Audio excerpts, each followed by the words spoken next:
everyone, welcome back to On the Fly. Today we're going to part our third trade of the 2021 off-season between the New York Rangers and the Detroit Red Wings. The Red Wings sent Richard Panik at 50% retained and a second-round pick in the 2021 NHL draft for defenseman Leddy. Overall, both teams are kind of in a win-win trade overall.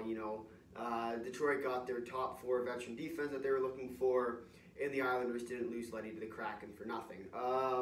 It also kind of helps the Islanders keep a player like Mayfield. If you watched my Swiping to Seattle video on the Islanders, I did have Mayfield going to Seattle, but now they're able to protect him. So it's going to be a mess of a next few days for the Kraken trying to figure out what the heck's going on.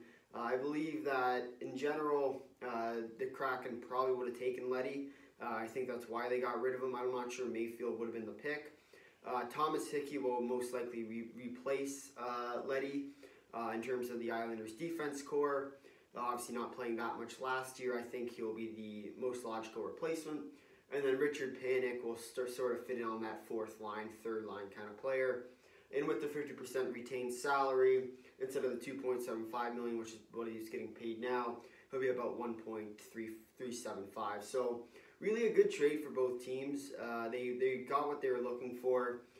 The other thing I will mention is that with that second round pick, I do have a feeling that that pick might be involved in a Tarasenko trade, potentially happening after the trade deadline, or sorry, the expansion draft rather. I believe that could definitely be a possibility.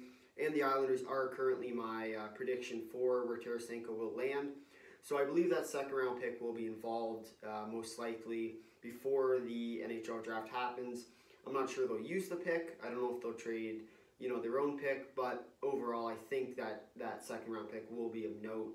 And you might want to come back to this video after Tarasenko gets traded to the Islanders, because I will say that I told you so. For the Red Wings, Leddy's a guy that will play on your top four. That veteran presence also really help.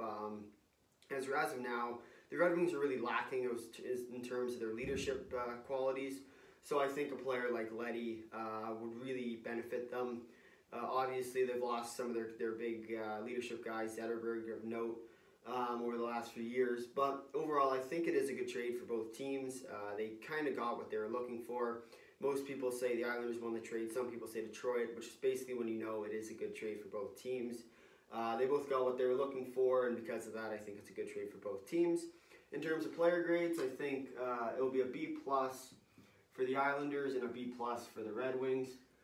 Both teams, as I said, both teams got what they were looking for. No team really stole the trade. No team really got more than what they were looking for. But overall, it's a good trade for both teams, and I think, especially if they can get that second round pick and trade it for Tarasenko, I think that pick will now upgrade to an A, because really what you're trading is whatever they sent over for Tarasenko with Leddy and Richard Panik also get included into that trade. So I think it really will be a good pickup for the Islanders, especially if they can use it to get a Tarasenko or a player of that caliber, maybe a Seth Jones, maybe someone else. Although they're not really in the running for Seth Jones, nor do they really need it. But another thing that I will mention in terms of the salary retained is that they are still trying to sign their restricted free agents, Adam Pelech and Anthony Beauvillier.